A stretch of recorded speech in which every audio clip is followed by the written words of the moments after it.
soit A un nombre réel, on nous demande de calculer cosinus de A plus I sinus de A puissance 3 en utilisant la formule du binôme, puis la formule de Moivre. Et d'en déduire des expressions de cosinus de 3A en fonction de cosinus de A et de sinus de 3A en fonction de sinus de A. Nous allons donc calculer cosinus de A plus I sinus de A puissance 3, d'abord en utilisant la formule du binôme. Cosinus de A plus I sinus de A puissance 3. Quels sont les coefficients du binôme quand on élève à la puissance 3? Donc 1, 3, 3, 1.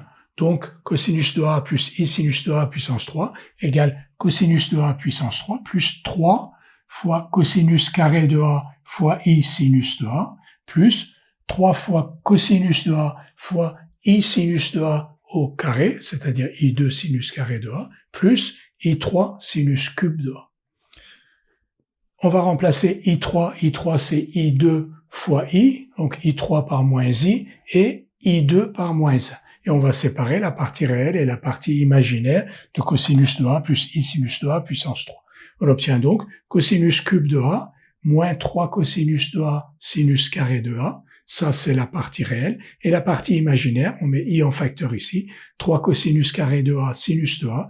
Et ici, on a moins I sinus cube de A.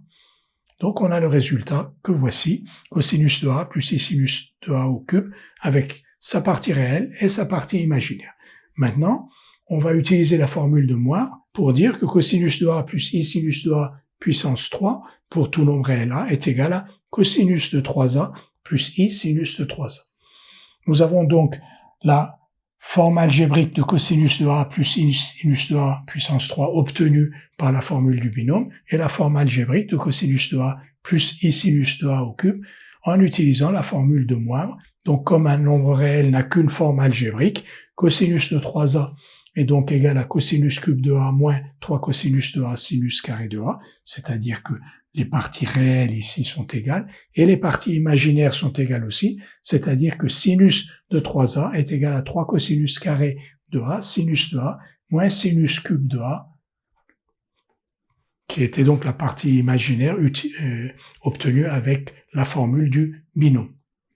Par le même procédé, on pourrait calculer cosinus de nθ et sinus de nθ pour tout entier n en fonction des puissances de cosinus θ et de sinus θ.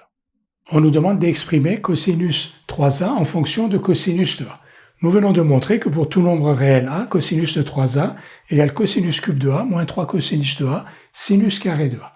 Et on sait que sinus carré de a plus cosinus carré de a est égal à 1.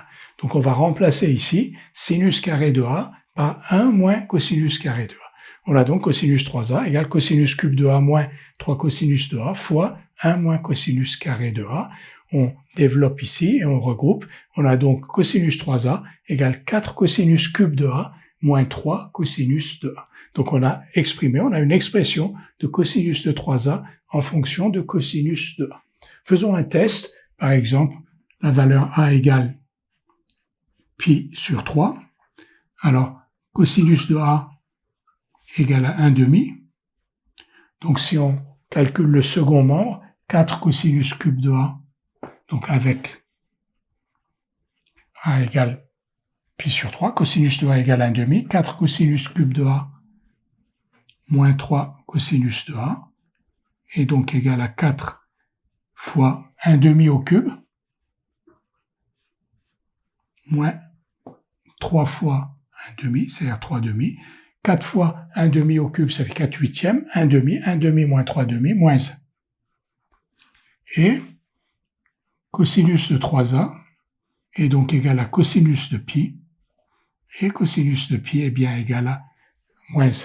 Donc on a testé notre formule pour la valeur a égale pi sur 3. Alors, ça ne démontre rien, mais en même temps, si dans cette formule, on s'était trompé, par exemple, en écrivant 3 cosinus de a moins 4 cosinus cube de a, on se serait rendu compte ici qu'il y a une erreur dans ce que nous avons fait. Nous allons maintenant exprimer sinus de 3a en fonction de sinus de a. On a montré que pour tout nombre réel a, sinus de 3a égale 3 cosinus carré de a, sinus de a, moins sinus cube de a.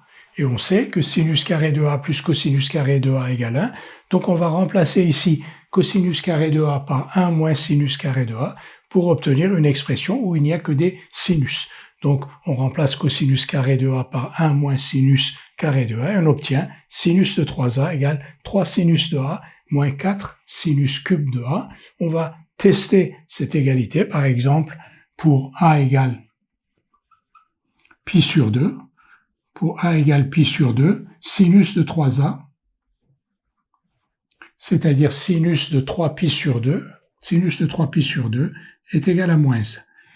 Sinus de A est égal à 1, donc 3 sinus de A moins 4 sinus cube de A, donc si on remplace A par pi sur 2, ça fait donc 3 moins 4, c'est-à-dire moins 1. Et on obtient moins 1, le membre de gauche est égal à moins 1, et le membre de droite, heureusement, est égal à moins 1 pour A égale pi sur 2.